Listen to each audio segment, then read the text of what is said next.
Amaitu da Egurtek, zurezko eraikuntza eta arkitekturari buruzko nazioarteko sinposiuma.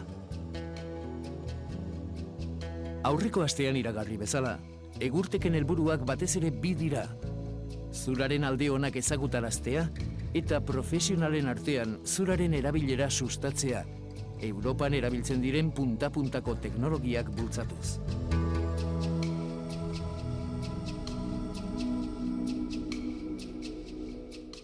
Egurtek bigarren nazioarteko sinposiuma Gonzalo Sáez de Samaniego sailburuak inauguratu zuen, eta oso arrakastatsua izan zen hasi eta bukatu arte. Egurtek oso arrakastatsua izan da. Kopuruak bikoiztu dira, bai jardunaldi teknikoenak, bai nazioarteko mintegiarenak. Eta parte hartzaileak guztira 800 izan dira. Ingineruak, arkitektoak, teknikariak eta beste hainbat profesional. Horrez gain, erakusketari dagozkion kopuruak ere bikoiztu dira. Egurtek egia bihurtu zedin lan egin duten guztiei, zorionak eman nahi dizkiet.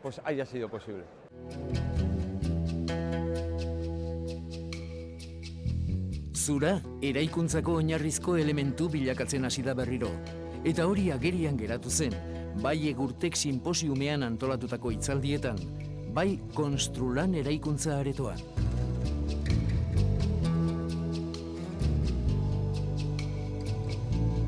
Egurteken antolatzaileetako bat, zuraren sektore arteko mahaia da. Zurarekin lotura daukaten azpisektore guztiak biltzen dituen elkartea alegia. Euskadiko zur maila da bigarren mailako elkarte bat. Gure barruan dagoz beste azpisektore batzuk da beste elkarte batzuk. Baso jaubiak, rematantiak, zerretegizak da triturazioko enpresak. Bigarren transformazioko badaukaguz batzuk, elkarte bat, da bebai biberistak. Azken baten, bai egurra, bai zura, da bai zer dan basuat da ingurugunea, horrek guztizak, horrek azpi sektore guztizak dagoz gure sektorean, gure mailan.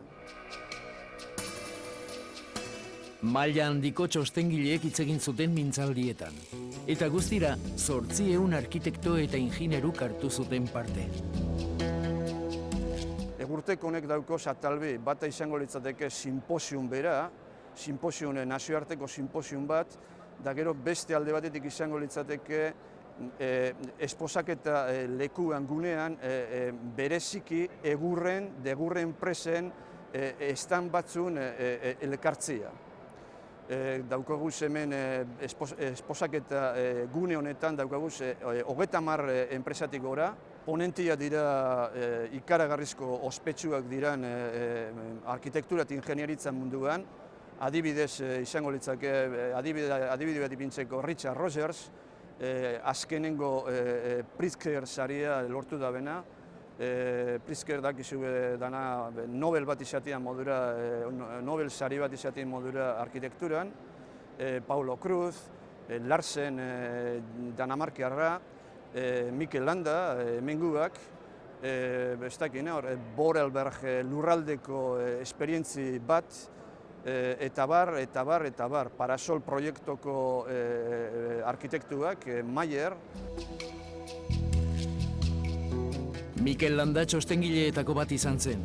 Zurak eraikuntzari egin dion ekarpena azpimarratu zuen kalitatearen ikuspegitik eta batez ere konfortaren aldetik. Gainera, zurak mota guztietako aukerak ematen ditu, eta Mikelek horiek ekarri zituen izpidera. Esaterako, zura erabili dute Añanako gesaltzen egokitzapen lanetan. Niretzalea bi parte eduki du, lehenengo parte esan da zelan egiten ari gara Añanan, bai Saladon, eta proiektu batzuk txikiak baina egurrezkoak interesgarriak ari garen egiten. Eta bigarren parte izan da zelan konpondu edo zaharberriztu Antzinako egurrezko eraikuntzak. Zelan eraikuntz bat, arazo bat badauka, zelan konpondu eta estruktura hori jarraitu bere lan egiten urterako. Denetarako erabiltzen zen egurra, ardia eta egurra zen gure bi materialak estrukturak eta etxeak egiteko. Eskandinavian, Kanadan eta hortik gehiago erabiltzen da, hori egia da, baina orain hemen hasten ari gara errekuperatzen egurra erabiltzeko ohitura. Gehien bat kalitatea.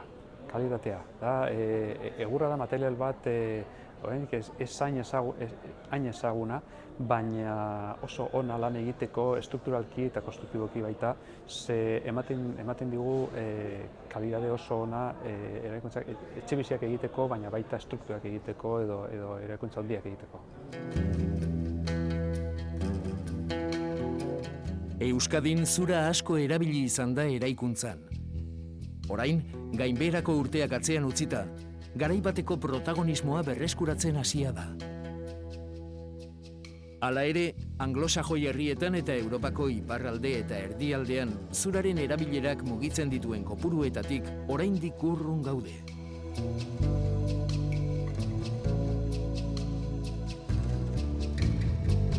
Beste material batzuekin alderatuta, abanguardismoa eta tradizioa oso ongi uztartzen ditu.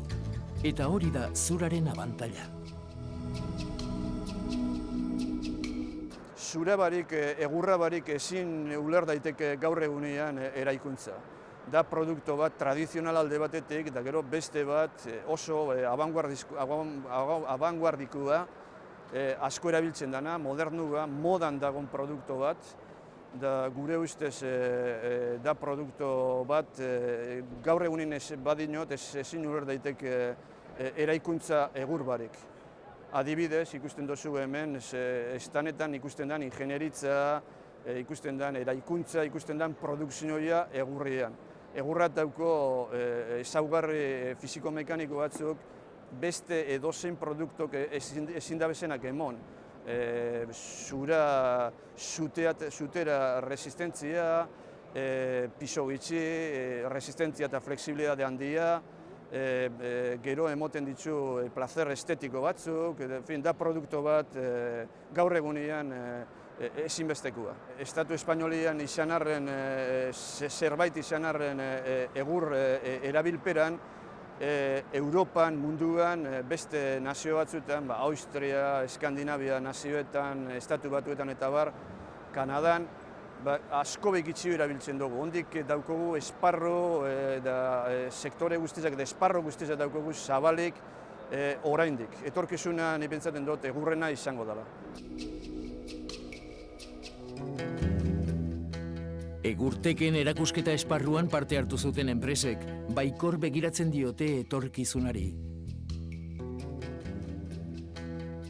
Zalantzarik gabe, erakusketara ekarri zituzten zurezko eraikuntzak begirako oso erakargarriak ziren.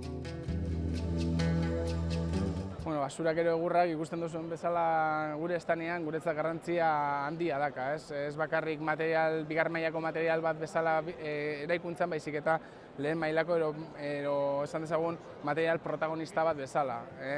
Protagonista esan nahi duenean da, egurrak ematen dituen posibilitateak eraikuntzan handia dira, bai hormak sortzeko, bai entreplantako forjatuak sortzeko, bai teiatuak sortzeko, eta guzti hori egurrezko arimarekin. Euskal Herrian baserria ditugu, urte askotako baserria, 400 urteko baserriak, hor daude, oraindik zutik. Horrek esan nahi du Euskal Herrian egon dela kultura eraikitzeko, egurrakin eraikitzeko, 70. hamarkadan interes politikoen gaitik eta bar, hormigoia sartzen hasi izan, baina esan daiteke azken hamarkada bietan egurraren hazkundea gero eta nabariagoa dela eta oraindik ere ikusten diogu etorkizun oso parua eta rekorrido luzekoa. Egurtek erabateko arrakastaz amaitu zen. Eta hemendik aurrera, antolatzaileak ekimenaz baliatzen saiatuko dira, zura sustatzeko eta eraikuntzan zuraren erabilera sendotzeko.